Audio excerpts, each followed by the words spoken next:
नारायणाय परिपूर्णगुणार्णवाय विश्वोदयस्थितिलयोन्नियतिप्रदाय ज्ञानप्रदाय विबुधासुरसौख्यदुःख सत्कारणाय वितताय नमो नमस्ते। अभ्रमं भंगरहितं अजडं विमलं सदा आनन्दतीर्थमतुलं भजे तापत्रयापहम्। भवति यदनुभावादेडमूकोऽपि वाग्मी जडमतिरपि जन्तुर्जायते प्राज्ञमौलिः। सकलवचनचेतो देवता भारती सा मम वचसि निधत्तां सन्निधिं मानसे च। अस्मद्गुरुसमारम्भां टीकाकृत्पादमध्यगां श्रीमदाचार्यपर्यन्तां वन्दे गुरुपरम्परां। विद्यायां विबुधाचार्यं वेदज्ञानाब्धिचन्दिरं दुर्मतध्वान्तमार्ताण्डं सत्यध्यानमुनिं भजे।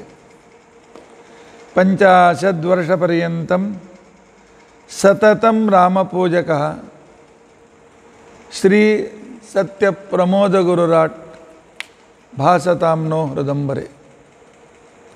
बन्धुस्त्वं गुरुरिष्टदैवतमिति त्वत्पादपङ्कैरुहं प्राप्तं मां परिपालयेति सततं याचे निबद्धाञ्जलिः। चित्तं मद्गुणदोषचिन्तनविदो नूनं मनं मा कृताः श्रीसत्यात्मगुरो त्वदङ्घ्रियुगलं हित्वा न मे सद्गतिः। यैरहं शुकवत् सम्यक् शिक्षितोऽस्मि कृपालुभिः तान् वन्दे धेनुपाचार्यान् तत्त्वज्ञानार्थसिद्धये। श्रीगुरुभ्यो नमः। हरिः ओम हरिः ओम हरिः ओम। स्वस्तिस्तु अचेतन्मङ्गलानि सन्तु। श्लोकैकश्रवणपठनमात्रेण वक्तुश्च श्रोतॄणां निखिलकलिकृतकल्मषापनोदनपटुतरे धर्माद्यखिलपुरुषार्थसाधने भूते अद्य सदाचारस्मृत्यङ्गतया संध्यावन्दनविवरणारम्भे सति किञ्चित् पूर्वकथानुवादः। हरिः ओम हरिः ओम हरिः ओम।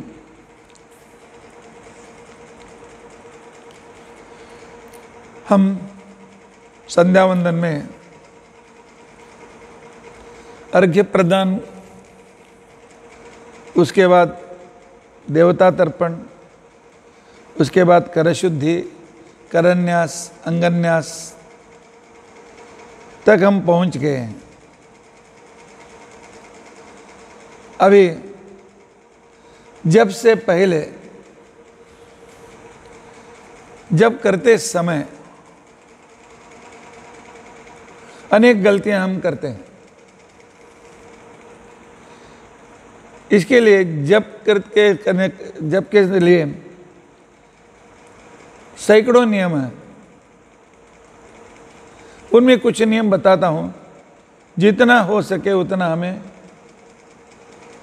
आचरण में लाना बहुत अनिवार्य है। अनेक यज्ञ शास्त्रों में कहा गया है। अग्नि का आवाहन करके अलग अलग देवताओं के लिए होम में आहुति देना वह भी एक यज्ञ है,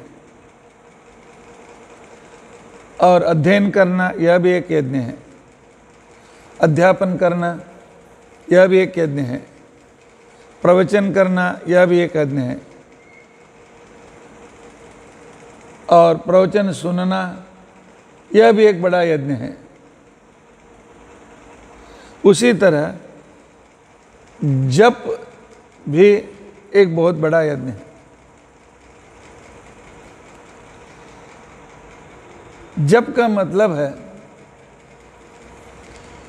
हम एकाग्र मन होकर के भगवान के विशिष्ट मंत्रों का जब हम करते हैं, उससे भगवान में विश्वास उत्पन्न होकर के ज्ञान बढ़ करके विशेष रूप से गायत्री मंत्र के जप से भान भक्ति वैराग्य सभी प्राप्त हो करके भगवान की कृपा से हम मोक्ष भी प्राप्त कर सकते हैं। इसलिए जकारः जन्म विच्छेदः, जनन मरण के चक्र से जप हमें दूर करता है। पकारः पापनाशनः, प हमारे पापों को दूर करता है, अर्थात जप करने से हमारे पाप दूर हो करके हम भगवान के अनुग्रह के बहुत नज़दीक पहुंच जाते हैं।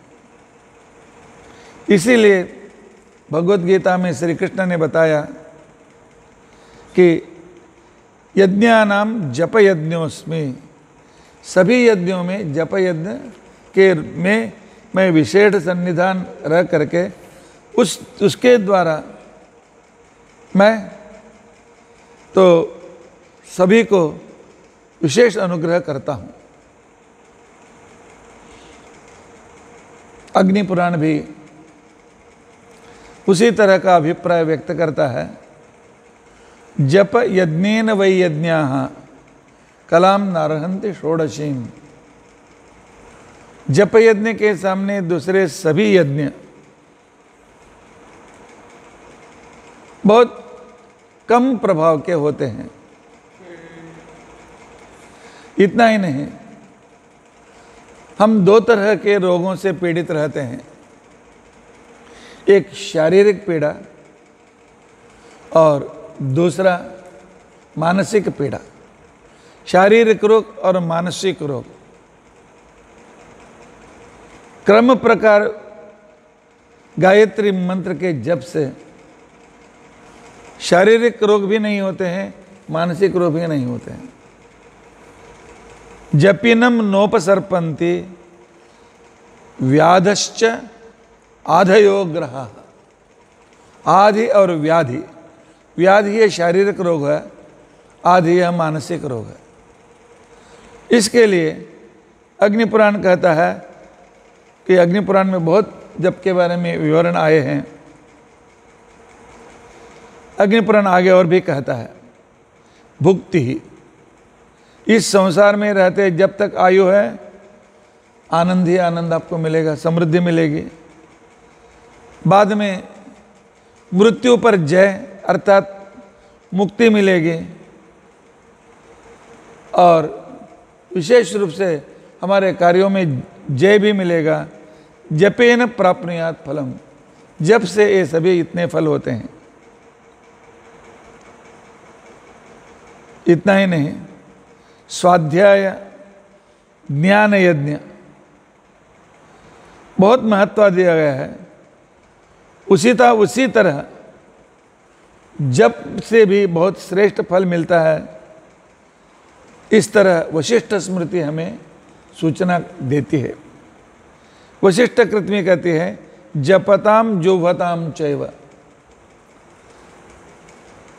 प्रवचन करते समय, पढ़ाते समय, अध्ययन करते समय, अग्नि कुंड में आहुति डालते समय और जप करते समय कोई पाप हमारे पास नहीं आते हैं, क्योंकि हमारे सभी दुखों का जड़ सिर्फ पाप है। पाप से ही सभी तरह के रोग दुख सब आ जाते हैं। तो इसलिए जप कीजिए, विनिपातो न विद्यते, वो कभी उसके पास पाप नहीं आते हैं, उस आदमी का कभी पतन भी नहीं होता।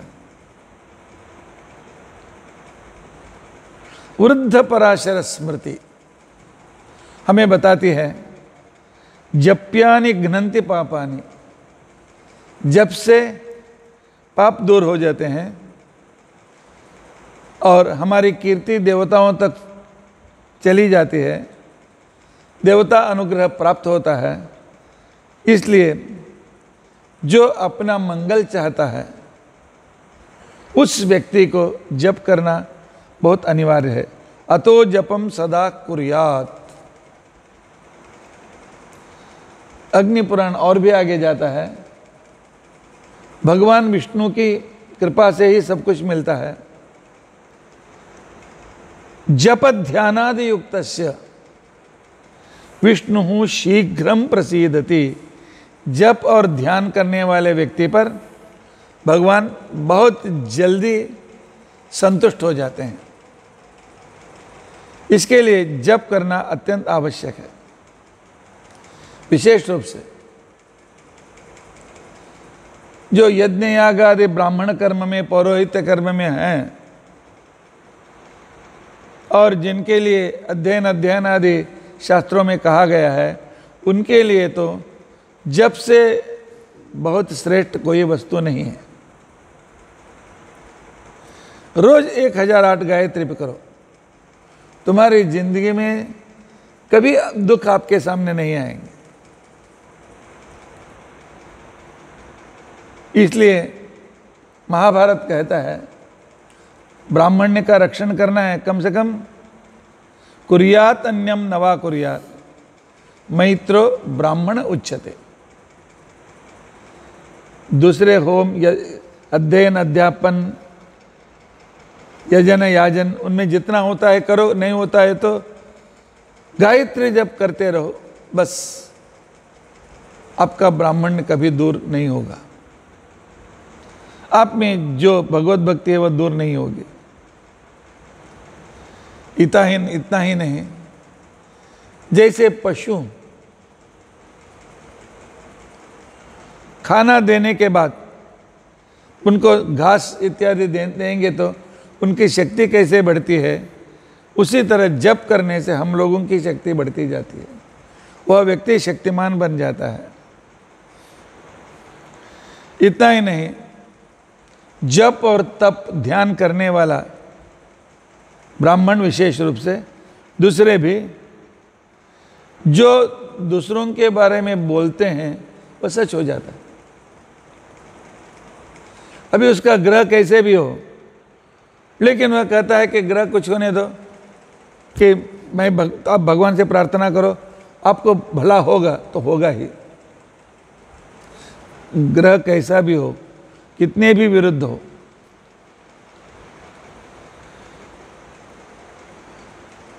शूद्र अपने कारीगरी के विशिष्टता से, वैश्य अपने व्यापार की कुशलता से, क्षत्रिय अपने बाहुबल से संसार को जीत सकता है, उसी तरह ब्राह्मण जप से पूरे संसार को जीत सकता है।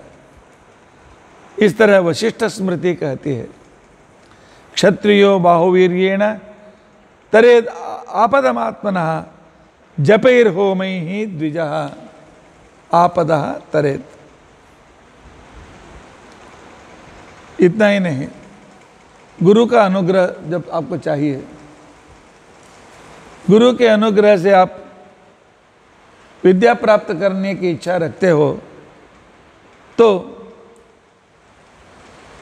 रोज कम से कम 1008 जप करो। जप नहीं किया तो गुरु के द्वारा आई हुई विद्या भी हमें फलदायक नहीं होता है।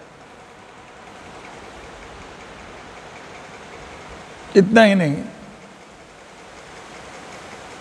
श्रीमदाचार्य जी कहते हैं, अमला भक्तिश्च तत्साधनम। पवित्र भक्ति से, शुद्ध भक्ति से, अनन्य भक्ति से भगवान का अनुग्रह होकर के मोक्ष प्राप्त होता है। उसी तरह सभी देवता जप से संतुष्ट हो जाते हैं। तंत्र सार संग्रह में आचार्य जी कहते हैं, सर्वेभ्यो अभ्यधिका भक्ति, जब से सभी से श्रेष्ठ भक्ति विष्णु स्यात् अति निश्चिता। भगवान के चरणों में हमारी भक्ति सबसे श्रेष्ठ भक्ति उत्पन्न होगी। लक्ष्मी ब्रह्मादियों का भी अनुग्रह में प्राप्त होगा और सारी विद्या हमें फलित होती है, सफल होती है। शुभान ध्यायन्ते ये कामान गुरुदेव प्रसाद जान इतरान आत्मा पापोत्तम तेषाम विद्या फलिष्यति। इतना ही नहीं, जप के साथ एक नियम अत्यंत आवश्यक है। मेरी जिंदगी में जो भी भला हो रहा है वह गुरु के अनुग्रह से हो रहा है, और जो जिंदगी में मुझे बुरा हो जा है वह सभी मेरे कर्म के से हो रहा है। इस तरह जो समझ करके जप करते हुए गुरु भक्ति करता है उसे विद्या निश्चित रूप से प्राप्त होती है। शुभान ध्यायन्ते ये कामान गुरुदेव प्रसाद जान इतरान आत्मा पापोत्थान तेषाम विद्या फलिष्यति। किसी भी मंत्र का जप करना है तो एक उद्देश्य रखो। सबसे पहले उसका ऋषि कौन है और उस मंत्र का छंद कौन सा है और उस मंत्र से कौन देवता प्रतिपाद्य है और जप कैसे करना चाहिए और पूर्व विधान क्या है, ये 5 अंग जानने के बाद ही जप आदि कर्म को करना चाहिए। जप करना है, शुरू करो। ओम भूर्भुवः स्वः तत्सवितुर्वरेण्यं मत शुरू करो। गायत्र्या विश्वामित्र ऋषि, इस गायत्री के लिए ऋषि विश्वामित्र जी हैं। सविता देवता, सूर्यांतर्गत नारायण ही प्रतिपाद्य देवता हैं। गायत्री छंदः, इस मंत्र का छंदस गायत्री है। जपे विनियोगः, जप मैं आगे करने वाला हूँ। इस तरह विधान जान करके जप करना चाहिए। बिना छंदो इत्यादि बोल के जप करेंगे तो वह कभी श्रेष्ठ नहीं माना जाएगा।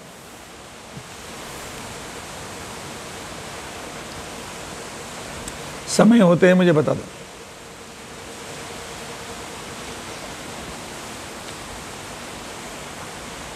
अभी प्रश्न आता है जब कहाँ करना चाहिए। गृहे तो एक गुणः, घर में बैठकर आप जप करोगे तो 10 जप किया, 10 जप का पुण्य मिलेगा। गोष्ठे शतगुणों भवेत्, और गाय के गोठ में हम जब जप करते हैं तब 10 जप किया तो 1000 जप करने का फल मिलेगा। और गंगा इत्यादि पुण्य नदी में जप करते हैं तो 10 जप का फल 10,000 जप करने का फल मिलता है। और विष्णु के मंदिर में विष्णु के सामने बैठ करके वह फल अनंत फल देता है। उसी तरह घर में गलती किया तो एक ही गलती, गाय के गोठ में गलती करेंगे तो उसका 100 गुना गलती, और तीर्थ क्षेत्र में किया तो 1000 गुना गलती, और मंदिर में रह करके गलती करेंगे तो एक गलती का अनंत गलती का शिक्षा मिलती है। इसलिए मंदिर में रहते समय हमें अपने आचरण पर बहुत ध्यान देना अत्यंत आवश्यक है। मंदिर में रहना जितना पुण्यकारक है उतना डेंजर भी है, क्योंकि यहाँ जो पाप करते हैं वज्रलेपो भविष्यति, उसे याद रखना बहुत जरूरी है। इसलिए मंदिर में रहते समय अपेयपान, अभक्ष भक्षण, अपवित्र अन्न भक्षण, अपवित्र बातें करना, अपवित्र सिनेमा गिनमा देखना इत्यादि करते हैं तो वह पाप को दूर करना जिंदगी में बहुत कठिन हो जाता है। इसलिए पुण्य क्षेत्र कृतम पापम वज्रलेपो भविष्यति, लेकिन वहीं पर हम थोड़ा भी पुण्य करेंगे, प्रदक्षिणा नमस्कार करेंगे तो 1000 गुना फल मिलता है, पारायण करेंगे 1000 गुना फल मिलता है, जप करेंगे 1000 गुना फल मिलता है। मंदिर में रह करके हम थोड़ा भी धर्म करेंगे तो बहुत बहुत श्रेष्ठ धर्म माना जाता है। तो हम कभी सोच सकते हैं कि पारायण भी करते हैं और गलती किया, पारायण करते हुए गलती पाप चला जाएगा, बस हम शुद्ध हो गए। ऐसा कभी मत सोचो, क्योंकि पुण्य एक अलग अकाउंट है, पाप का अकाउंट अलग है। और जिस पुण्य से पाप जाते हैं वह अलग होता है, जैसे जप से पाप जाता है और तीर्थ क्षेत्र से जब पाप जाता है, गौ सेवा से पाप जाता है, गुरु सेवा से पाप जाता है, लेकिन जाता गलती करने का, गुरु सेवा करने का। सुबह से शाम तक अभक्ष भक्षण, अपेयपान और सब तरह के गलतियां करने का, रात शाम को गुरु जी आपका पैर पकड़ते हैं, आपकी सेवा करते हैं, थोड़ा बैठो, तो पाप दूर करते हैं। ऐसा नहीं होता।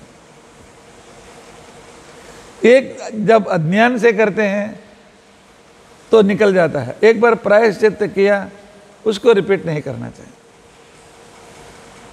यह जानना बहुत बड़ी जिम्मेदारी है। मंदिर में रहते समय हमारा व्यवहार कैसा रहना चाहिए।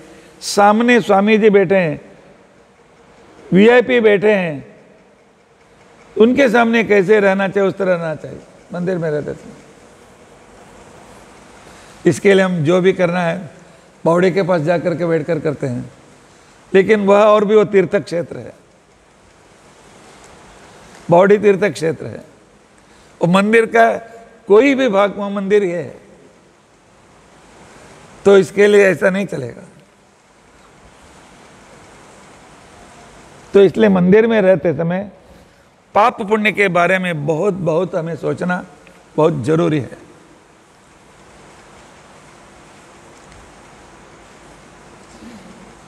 रोज कम से कम ब्राह्मणों का आशीर्वाद आप लेते रहिए। जो जप करने वाले ब्राह्मण हैं, जप करने वाले ब्राह्मणों का आशीर्वाद हमेशा सच होता रहता है। जपच्छिद्रम तपच्छिद्रम। जप करते समय कुछ गलती हो गई, ध्यान करते समय कुछ गलती हो गई, यज्ञ याग में कुछ गलतियां हो गई, उस समय ज्ञानी जप करने वाले ब्राह्मण का आशीर्वाद ले लो। जो कमियां हो गई हैं उसे वह सब कुछ ठीक हो जाता है।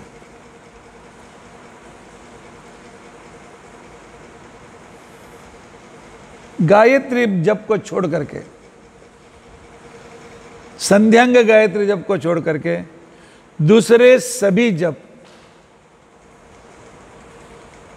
खड़े होकर के आपको करना है, नहीं बैठ करके करना है। गायत्री को ही सिर्फ खड़े होकर करना है, दूसरा सब जप बैठ करके करना है। आसीनस्तु जपेन मंत्रान, अग्निपुराण कहता है। सदाचारो जपन शुद्धम ध्यायन भद्रम समुष्णते।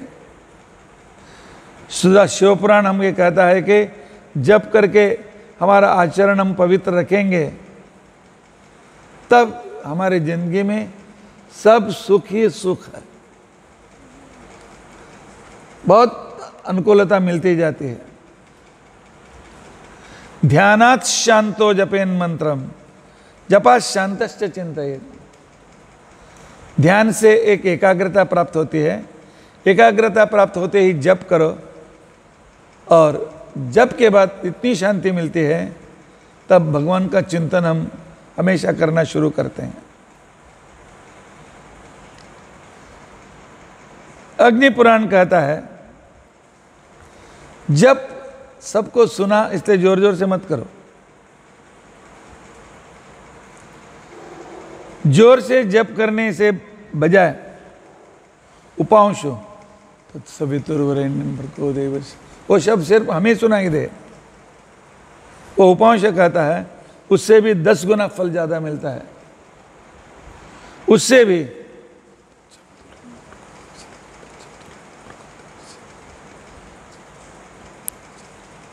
जीभ हिलाते हैं, हम जप करते हैं तो उसे 100 गुना फल मिलता है।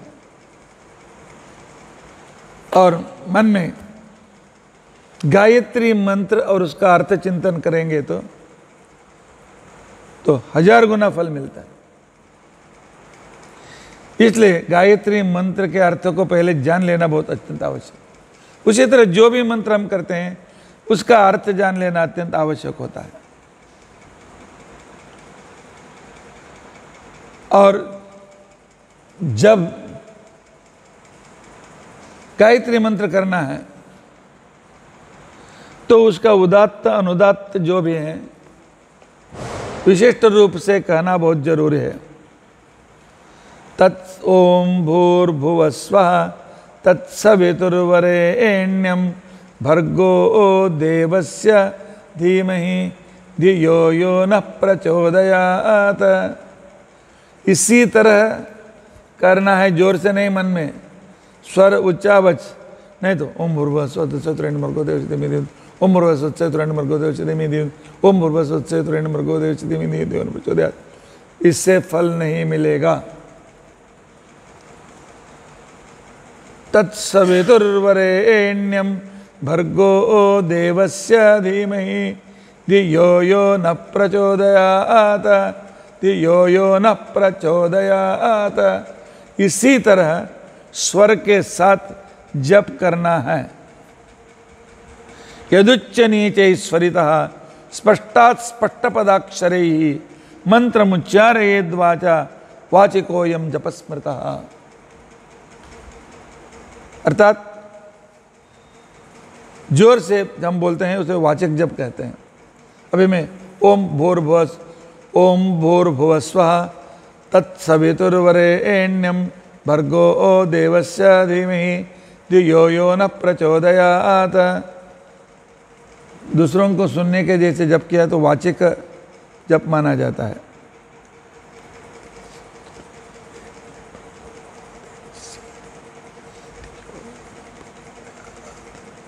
जीभ हिलाते हुए करूंगा तो उसे उपांशु कहते हैं।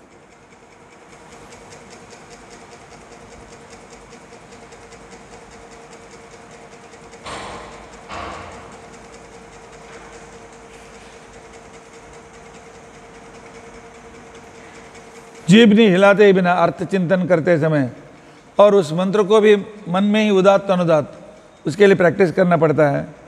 अत्यंत श्रेष्ठ मानता है, मानस जप माना जाता है। वाचिकस्त्वेक एव स्यात् उपांशु शतमुच्यते। शिवपुराण भी हमें कहता है वाचिक से उपांशु 100 गुना फल देता है। उपांशु से मानस जप और उसके सहस्र गुना फल हमें प्राप्त होता है। तस्मात् उपांशुश्चर, इसलिए शक्य तो उपांशु करो, और भी ज़्यादा आपका अध्ययन करने के बाद मानसिक जब अत्यंत श्रेष्ठ माना जाता है। याज्ञवल्क्य स्मृति भी इसी विषय को स्पष्ट रूप से कहती है, ध्यायेत्तु मनसा मंत्रम। मन से मंत्र जप करो, जीभ और ओठ भी मत हिलाओ, और जप करते समय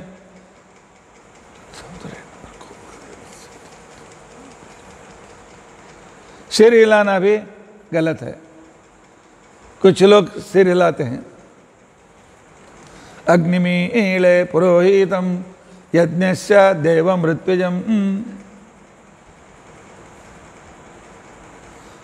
इस तरह सिर हिलाते करने से शिरकंपी वह उत्तम मंत्र नहीं बोला जाता। हमें सिखाने के लिए एक यजुर्वेद के गुरु जाते थे। जब गुरु जब गांव जाते थे तो उनको बुलाते थे। उस समय वे हमारे सिर पर नींबू रखते थे और बोलने के लिए बोलते थे। नींबू गिरा, एक मार पड़ा। शन्नो मित्रस्य वरुणः शन्नो भवत्वर्यमा शन्न इंद्रो बृहस्पतिः शन्नो विष्णुरुक्रमः नमो ब्रह्मणे। सिर थोड़ा भी हिलना नहीं चाहिए। अग्निमीले पुरोहितं यज्ञस्य देवं मृत्युजम।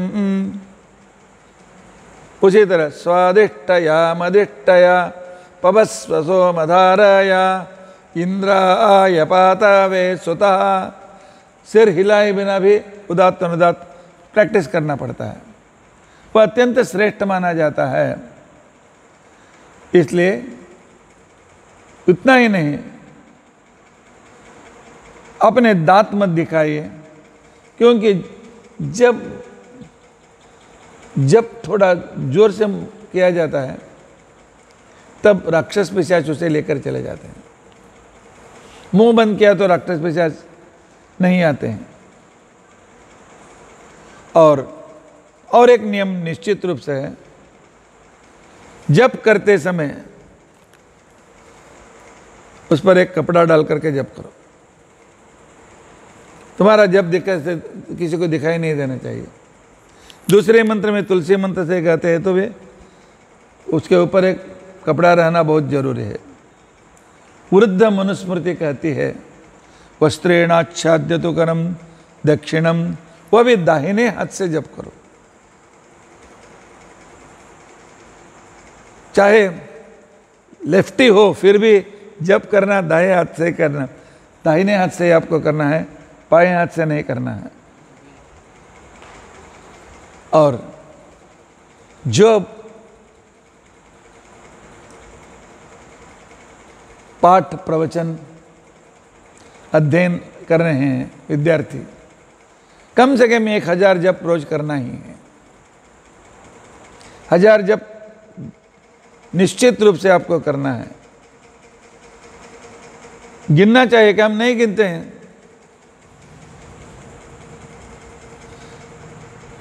नहीं गिनेंगे तो वह जप निष्फल माना जाता है। गिनना अत्यंत आवश्यक है। और अभी प्रश्न आता है, अभी स्टॉप वॉच आ गया है, 1 2 3 4 तो एंड में। हाँ, काउंट वॉच, काउंटर भी आया है, काउंट के मशीन आए हैं। वह कभी भी मत करो, क्योंकि उसमें और जो काउंटर वह स्टील से या लोहे से बना हुआ रहता है। जो लोहा या स्टील है तो वहाँ असुर आकर के बैठते हैं। तुम्हारे सब जप के फल वो लेके जाते हैं, वे अत्यंत बलिष्ठ हो जाते हैं। इसलिए कम से कम जप को गिनते हुए 1000 जप करना चाहिए। और भी नियम है। अब तक मैंने आपको 30-40 बताया होगा, और अनेक नियम हैं। हम उन्हें कल जानने की कोशिश करेंगे, लेकिन यह अत्यंत उसमें जितना हो सके उतना हमें पालन करना बहुत जरूरी है। श्री कृष्णार्पणमस्तु।